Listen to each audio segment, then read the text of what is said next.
मैं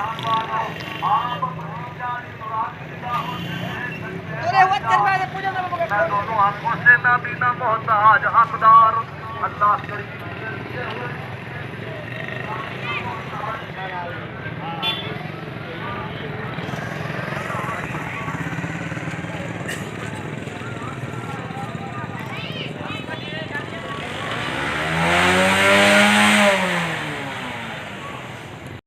जी नाज़रीन, असां हींअर मौजूद आहियूं नवाब वली मोहम्मद ते जेको गुज़िरियल ॿिए ॾींहं बि मेन नेशनल हाईवे बंदि आहे। वधीक तफ़सील अचो त नाज़रीन सां ॻाल्हि ॿोल कयूं। थाने जी हदायत बाइक जे सरदारी हथियार बंदनि जी पुलिस जे मदद सां मोहसिन सरदारी आबिद सरदारी ऐं ॿियनि 800 करे ज़मीन आहे ऐं हथियार आहे उन ते कब्ज़ो करे उते पंहिंजा हथियार बंद विहारे छॾिया आहिनि ऐं मुतासिरीन पारां जेको 42 ॾींहं क़ौमी शाहरा ते नवाब वली मोहम्मद वक़्तु कैंप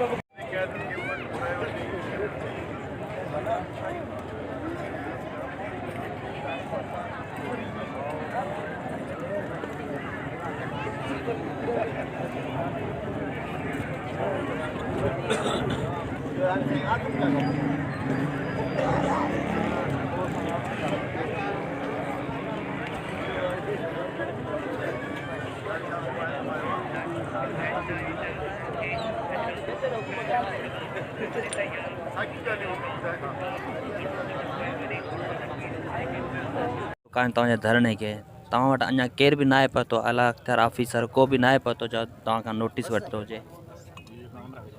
बस वो लाज़मी इक़्तिदार आला जा मालिक आहिनि, ज़रदारी साहब जो कब्ज़ो आहे त उहो छाजे लाइ हेॾा ईंदा? बसि हू बि न ईंदा, असां बि रोड वटि वेठा आहियूं। उन बावजूद तव्हां हिन धरणे में वेठा आहियो नेशनल हाईवे बंदि करे, अञा तव्हां ॾांहुं केर बि कोन आयो? आला अख्तियार ऑफिसर या नवाब शाह जो DC AC कंहिं बि नोटिस न आहे वरितो?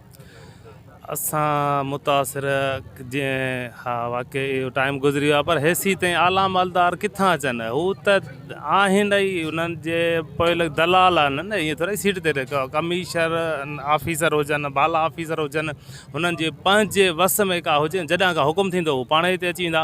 हू त आहिनि ग़ुलामी जे हुन ते वेठा त ग़ुलामी पिया कनि, जॾहिं खां ऑर्डर उन्हनि खे मिलंदो त पोइ ईंदा। पर जेके कब्ज़े कंदड़ धुरियूं आहिनि से माफ़िया जेका आहे साथ आहे हिननि जे मथां हेवी, जेका माना हुकूमती धुर आहे, बासर आहे। हाणे उतां जो हिननि खे ऑर्डर नथो थिए त हू कोन था पिया अचनि पियो, कंहिं बि असां सां कोन जेको आहे सी साईं। असां इन जे करे आला अमलदारनि खे चऊं पिया त उहे नोटिस वठनि, बाक़ी त हिते असांखे न SP न DCO न मुख़्तियार करे, न मां का बि उमेदु कान्हे का थो अची असां सां जेको मसइलो हल कंदो। केरु आहिनि जेके तव्हांजे ज़मीननि ते कब्ज़ो कयो वेठा आहिनि? या बासर धुर आहे, ज़रदारी माफ़िया जेका हींअर पूरी सिंध ते कब्ज़ो पे करे, रुगो सिर्फ़ु असां भंड मला बुगिया कलोड़ा मला सैयद इन्हनि जी बिरादरियुनि ते न, पर पूरी सिंध में जिथे वञो त इन्हनि जी बरबरियत इहा ई जारी आहे। हिननि खे अञा खप आहे ऐं अञा कुझु लुटणु चाहिनि था, उहा ई आहे उन्हनि जेको आहे कब्ज़ो कयो आहे, उन ते असां सराबा एहतिजाज वेठा आहियूं। महिरबानी। बिस्मिल्लाह रहमान रहीम। मां गुज़ारिश कयां त जेके अचनि था से हिकिड़ा हुननि जा धुर बणियल आहिनि, मुख़्तियार कारा या रेवेन्यू या अहिड़ो SDM साहब या इहे तपेदार हल्का DSP जा इहे जेके आहिनि, इहे उन्हनि जा हिकिड़ा नौकर आहिनि। इन्हनि सां को मसइलो हल कोन थींदो। असांखे 26 कलाक हींअर थी चुका आहिनि, पर अहिड़ो को बि वॾी का धुर कान आई आहे। ऐं बाक़ी रुगो इहे फ़ोनूं करण मां इन मां को मसइलो हल कोन थींदो। असांजो ही परम जेको रोड ते एहतिजाज आहे ऐं रोड ते धरणो आहे, इहो असांजो इहा आहे गुज़ारिश त सुप्रीम कोर्ट खे, हाई कोर्ट खे, मथियनि वस वारनि आर्मी चीफ खे, वज़ीर आज़म खे त असांजो ही नोटिस वठे ऐं असांखे पंहिंजा घर ज़मीनूं जेके असांजे पाणी ते इन्हनि ते पुलिस ऐं दहशतगर्द माण्हू ॿिया विहारिया आहिनि, इहे ख़ाली कराए ॾिए, पोइ इन्हनि सां फ़ैसिलो आहे। असांजूं सरवी ज़मीनूं आहिनि, असांजा अबे ॾाॾे जा मुक़ाम आहिनि, 3 पीढ़ी असांजा उते ॻोठ आहिनि, असां ॼावा निपना उते हूं।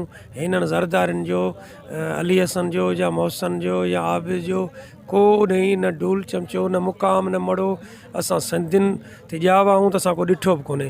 हीअ उन्हनि जो हथ ठोक जेको आहे सो कोज़ो आहे। इहो कॾहिं बि असां क़बूल कोन कंदासीं। असांजा बचा ॿार हिते रोड ते आहिनि, जेसीं ताईं असांजो इहो मुतालबो न माण्हू न निकिरंदा, पुलिस न निकिरंदी, घर न ख़ाली कराईंदा, तेसीं असां हिन रोड ते बचनि ॿारनि सां ताईं धरणो असांजो जारी रहंदो। जी नाज़रीन, तव्हां हितां जे माण्हुनि जूं ॻाल्हियूं ॿुधियूं। हिननि जो चवणु आहे त 36 कलाक गुज़री चुका आहिनि, अञा ताईं को बि ऑफिसर असांजो नोटिस न आयो आहे। तो असां अहिड़ा ऑफिसरनि खे असां प्रेसिडेंट इमरान ख़ान खे अपील था कयूं, चीफ जस्टिस खे अपील था कयूं, महिरबानी करे असां सां इंसाफ़ कयो वञे, असांजे ज़मीननि तां कब्ज़ो हटायो वञे। कैमरामैन आफ्ताब गबोल सां गॾु ज़ुल्फ़कार गबोल, गबोल मीडिया, नवाब वली मोहम्मद।